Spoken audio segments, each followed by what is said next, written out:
তখন আমরা সদ্য ইউনিভার্সিটি থেকে বের হয়েছে, এই যে 2 কোটি থেকে 20 কোটি, এটা হওয়ার পরে আমরা তখন I was supposed to do Indian business because quick money বানানো যায়, বাট আমরা কিছু ইয়াং ছেলেমেয়ে ডিসাইড করলাম নো, উইল ক্রিয়েট এমপ্লয়মেন্ট। এই দেশটার জন্য যুদ্ধ করেছি, এই দেশ স্বাধীন করেছি, আর একটা মুক্তিযুদ্ধ আমাদেরকে এই ফ্যাসিলিটি দিয়েছে, উই মাস্ট অ্যাভেল করছি। তারপরে উনি বলে দিয়ে গেলেন যে 5 years ট্যাক্স ফ্রি ইন্ডাস্ট্রি করলে, কতগুলো ইন্ডাস্ট্রি বলে দিল যে এগুলো করলে 5 years ট্যাক্স ফ্রি, বিশেষ করে এক্সপোর্ট ওরিয়েন্টেড ইন্ডাস্ট্রি। সেটা কিন্তু একটা মানে আমি কি বলবো, একটা রেভলিউশন হয়ে গেল আপনার বাংলাদেশে। এই যে আজকে গার্মেন্টস, এই যে ব্যারিস্টার উনি বক্তৃতা দেখলাম, জানি না উনি স্টোরিটা জানেন কিনা, মোস্ট প্রবলি জানেন না। It is Zia. আচ্ছা, ও আচ্ছা আচ্ছা, ও তুমি লিটুয়েল খেলবে, সব জানতাম না, তোর মাকেও চিনি। তো প্রেসিডেন্ট জিয়া এসে bonded garments, bonded warehouse, back to back LC, it is his brainchild, যে সারটা করতে হবে, আমি বন্ডেড দিলাম। তখন তো কিছুই হতো না দেশে, তখন মানে পিনটা পর্যন্ত ইম্পোর্ট করতে হতো, কার্টুন পর্যন্ত ইম্পোর্ট করতে হতো হংকং থেকে। উনি এটা করে দেওয়ার পরে দেখলাম যে আপনার কলেজের টিচার থেকে শুরু করে, ইউনিভার্সিটির টিচার থেকে শুরু করে, মানে যার কাছে কিছু পুঁজি আছে সে এসে গার্মেন্টস লাগানো শুরু করলো। এবং হংকংয়ে এই বাংলাদেশে এই সেলাইয়ের মেশিন সাপ্লাই করার জন্য মনে হলো যে মানে বাজার খুলে গেল, হাট খুলে গেল। This is the reality. সুতরাং আমরা ওই প্রসেস থেকে এসেছি আর কি, আমি বিলিভ করি। এই যে কিছুদিন আগে আমরা তখন তো রাস্তায় ছিলাম, স্লোগান দিচ্ছিলাম এই সরকারের বিরুদ্ধে, এই সরকারের যে এই যে প্রাইভেটাইজেশন করা পুরা পাওয়ার সেক্টরকে।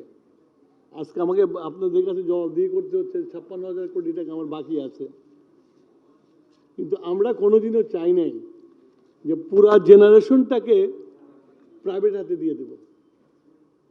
আমরা সবসময় চাইছি যে ব্যালেন্স থাকতে হবে, এবং ওয়ার্ল্ড ব্যাংকের সাথে কথা বলে ঠিক করেছিলাম 35% প্রাইভেটে থাকবে, 65% গভর্নমেন্টে থাকবে। তাহলে আপনার প্রাইস কন্ট্রোলটা করতে পারি। এখন আমার হাতে আছে 15%, ওদের হাতে আছে 85%, সো এখানে কন্ট্রোল দ্য প্রাইস। এবং প্রাইভেটকে দিয়ে যেটা হয়ে গেছে যে পাওয়ার প্রডিউস করেছে, পিডিবি এমনি তো losing concern, and is a single buyer. So losing concern যখন সিঙ্গেল বায়ার হয়, আর তারপরে যখন আপনার তার ডিস্ট্রিবিউশন কোম্পানিগুলো যেগুলো আছে, কোম্পানি বানিয়েছে, এটার আমি ঘোর বিরোধী ছিলাম কোম্পানি বানানোর, যে কোম্পানি বানানোর চেয়ে প্রাইভেটকে দিয়ে দাও। PGCB will sell to private, তাদের টাকাটা পাবে, টাকাটা পেলে দিতে পারবে। ওয়ার্ল্ড ব্যাংক সাজেশন দিল যে সব দেশা ভেঙে 5টা করো, এইগুলো ভেঙে সব করো, সব প্রাইভেটাইজ করো। কোম্পানি করেছে, ওভারহেড হয়েছে, বড় বড় বিশাল অঙ্কের বেতন দিচ্ছে, but there is no delivery. This is the reality. ওই যে উনি একজন বসে আছেন, উনি জানেন, উনি যে ওই সিস্টেম আরবিতে ছিল উনি।